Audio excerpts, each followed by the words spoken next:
ইরানের সঙ্গে আজ নতুন আলোচনা শুরুর ট্রাম্পের দাবি নাকচ করেছে তেহরান। তবে হরমুজ প্রণালী নিয়ে ওমানের সঙ্গে আলোচনা চলছে বলে জানিয়েছে ইরানের পররাষ্ট্র মন্ত্রণালয়। আলোচনার কেন্দ্রে রয়েছে জাহাজ চলাচলের জন্য পৃথক প্রবেশ প্রস্থান লেনের পরিকল্পনা। বিশ্লেষকদের মতে হরমুজ ইস্যুতে সমঝোতার সম্ভাবনা থাকলেও পূর্ণাঙ্গ শান্তি চুক্তির সম্ভাবনা এখনও ক্ষীণ।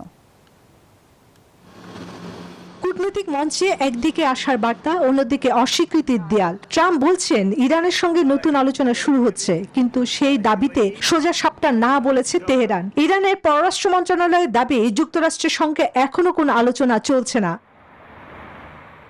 তবে হরমুজ প্রণালী দিয়ে ওমানের সঙ্গে আলোচনা চলছে বলে নিশ্চিত করেছে তেহরান। আলোচনা কেন্দ্রে রয়েছে জাহাজ চলাচল নির্বিঘ্ন রাখতে ওদের স্বপ্ন পূরণে পাশে থাকতে পেরে আমরা গর্বিত।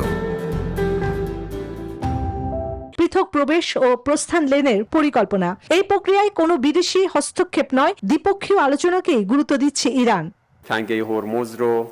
হরমুজ প্রণালীর কৌশলগত ব্যবস্থাপনা নিয়ে ওমানের সঙ্গে আলোচনা করছি। এজন্য অনুমতি নিতে হবে এবং সার্ভিস টোল পরিশোধ করতে হবে।